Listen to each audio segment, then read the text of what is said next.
En 1541, Francisco de Orellana se internó en el río Amazonas en busca del mítico reino del Dorado, donde pensaba encontrar una enorme cantidad de oro que nunca encontró. En su relato menciona que a los lados del río había una impresionante red de pueblos y cultivos, es decir, una gran civilización.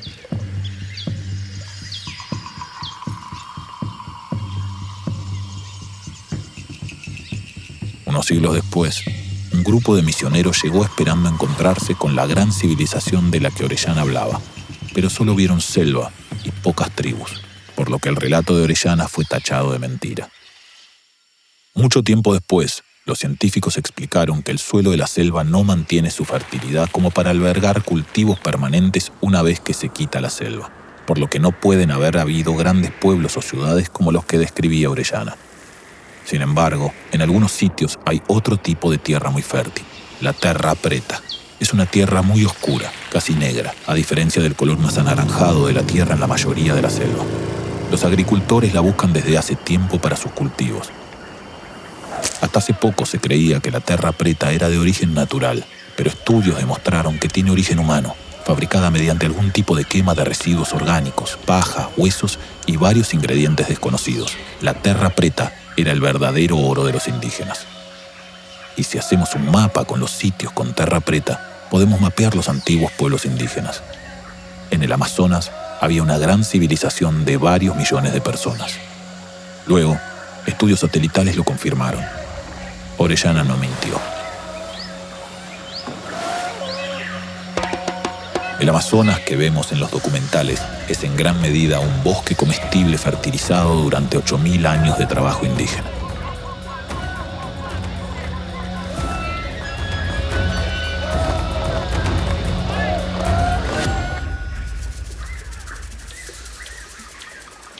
Podemos ser seres regenerativos. Podemos no solo dejar de destruir, sino mejorar nuestro lugar y generar abundancia para todas las especies. Sí, pero nosotros podemos ser como los amazónicos. Obvio que no. Mirá lo que son nuestras ciudades.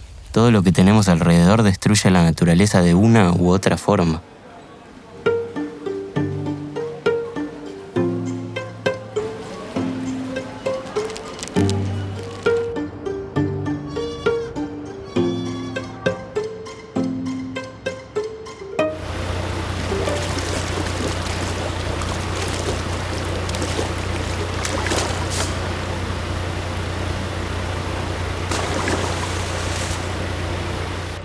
El problema de casi todo lo que hacemos es que está mal diseñado. Hacemos cosas que le hacen mal a nuestra salud y a la del planeta. Es lo que llamamos diseño degenerativo, y tenemos que pararlo ya.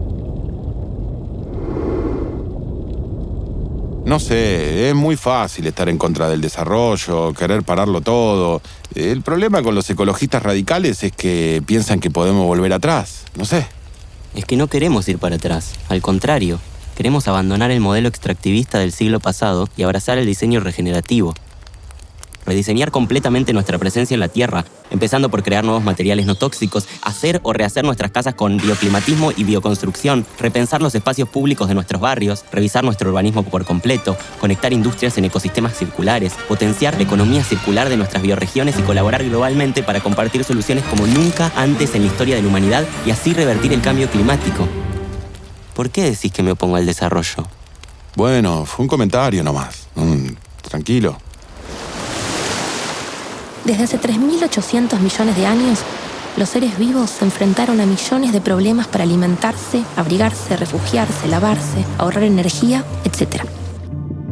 Y las soluciones que inventaron en todo ese tiempo son una fuente inagotable de inspiración para solucionar nuestros problemas. En el desierto de Namibia existe un escarabajo que desarrolló un método para obtener el agua que necesita. Durante el día se encierra y se entierra en la arena para permanecer fresco. Cuando cae la noche, sale a la cima de la duna. Y como su caparazón es levemente más frío que el aire, va condensando gotas de agua de la poca humedad que hay en el aire. Justo antes del amanecer, mueve su caparazón y por su diseño el agua se dirige a su boca. Se entierra en la arena y espera la noche siguiente. Del escarabajo podemos aprender cómo extraer agua del aire y hacer un invernadero en lugares desérticos cerca de la costa marina, con una pared hecha de parrillas de evaporación. Con el agua de mar y con el viento se logra un interior húmedo y frío en el que las plantas necesitan mucho menos agua para crecer. Además, en la parte de atrás del invernadero se transforma la humedad en agua dulce, y mucha. Con esa se riega las plantas del invernadero y el agua que sobra se usa para riego exterior. Gracias a eso, se pueden convertir tierras áridas en tierras biológicamente productivas. Estas torres también condensan agua, inspirándose en el escarabajo, además de la impermeabilidad de las hojas del loto, el almacenamiento de agua de los cactus y la regulación de temperatura y humedad de los nidos de termitas. Y así se ven con los materiales, las técnicas y el diseño tradicional de Etiopía. Este tipo de innovación humana inspirada por esas soluciones de la naturaleza se llama biomímesis. Y cada vez hay más proyectos de biomímesis en los que la ciencia y la naturaleza se encuentran. Pegamentos no tóxicos basados en cómo se pegan los mejillones a la roca. Vidrios flexibles y resistentes inspirados en las telas de araña. Métodos para secuestrar carbono inspirados en los arrecifes de coral. Pinturas esterilizantes para hospitales basadas en la piel del tiburón. Paneles solares biodegradables inspirados en las hojas de los árboles. En la naturaleza no hay basura, no existe. El desecho de un proceso es el alimento de otro. La basura es un invento humano que viene a cortar el ciclo de abundancia de la naturaleza.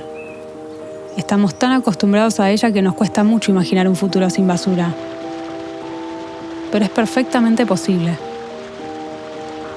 Para lograrlo, el diseño juega un papel crucial. Pero no solo el diseño industrial, sino el diseño de todos los procesos y sistemas de nuestra vida cotidiana. Cuando los médicos obtienen su diploma, tienen que hacer el juramento hipocrático, en el que prometen usar sus conocimientos solo para sanar sin discriminar. Ahora, los diseñadores y diseñadoras también afectamos la salud humana y planetaria con los productos, procesos o sistemas que creamos. ¿No tendríamos que tener un juramento parecido? ¿O como mínimo hacernos unas preguntas éticas básicas cada vez que diseñamos? ¿Qué impacto tiene en quienes lo producen, quienes lo consumen y en el planeta? ¿Es realmente seguro de hacer y usar? ¿Cuál es su costo completo a largo plazo en términos sociales, ecológicos y económicos? ¿Es biodegradable o está diseñado para ser reparado, reutilizado y reciclado? Ya tenemos muchos materiales y estrategias para rediseñar nuestro modo de vida y miles de iniciativas. Celulares modulares con partes fácilmente reparables o reemplazables que asegure el comercio justo en toda su cadena de producción. Cervecerías que con el resto de malta de su producción hacen pan, fertilizan cultivos, alimentan animales o hasta fabrican su propio biogás. Movimientos como clubes de reparadores o cooperativas de consumo compartido que buscan reducir el consumo desmedido y la cultura del descarte. Emprendimientos que te ofrecen el contenido sin el envase para evitar desechos innecesarios. Hay muchas herramientas para combatir el consumismo desenfrenado. Por ejemplo, no necesitamos una agujereadora, necesitamos agujeros. Podemos compartir agujereadoras de múltiples maneras, ¿no? Y por supuesto, los nuevos biomateriales para que toda nuestra basura se pueda biodegradar, como los bioplásticos o las telas, embalajes y ladrillos de micelio de hongos. Si interconectamos todo este tipo de iniciativas, podemos crear una verdadera economía circular que erradique la basura. En realidad, tenemos muchísimas soluciones, pero no las estamos aplicando. Porque nos falta un cambio de visión. Al principio nuestro planeta era solo rocas y arena, muy parecido a Marte. Su atmósfera era tóxica para la vida y fueron las plantas que nacieron en el mar las que produjeron el oxígeno que hizo nuestra atmósfera respirable y a nuestro cielo celeste. El aire que respiramos ahora es el mismo que respiraron todos los seres vivos que existieron jamás. Somos parte de un equilibrio muy delicado.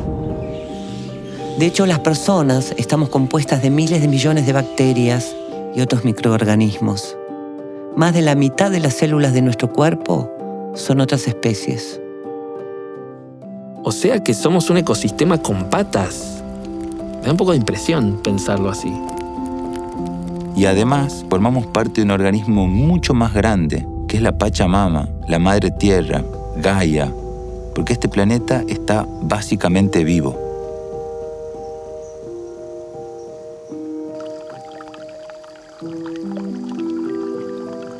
Parar de destruir implica un cambio de visión. Dejar de ver a la naturaleza como algo que está ahí afuera, separado de nosotros, como un recurso externo que explotar.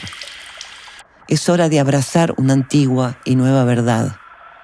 Somos naturaleza y estamos indisociablemente unidos a toda la vida en la Tierra. Ah, te emocionaste. ¿Ves que es un flash? Y sí, además, en Latinoamérica tenemos una gran oportunidad, la de unir lo mejor de lo antiguo y de lo nuevo.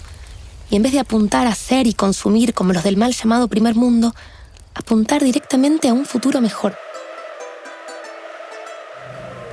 Latinoamérica tiene una increíble biodiversidad y durante decenas de miles de años, pueblos indígenas convivieron armónicamente con ella, aprendiendo muchos detalles sobre las plantas de nuestra zona, su geografía, su microclima, todo lo que hace que nuestro lugar sea único. Tenemos que volver a ser nativos de nuestro lugar, abrazando ese conocimiento acumulado por las antiguas generaciones, y combinarlo con lo mejor de lo nuevo, la tecnología abierta y transparente, las miles de soluciones ecológicas y la colaboración descentralizada global.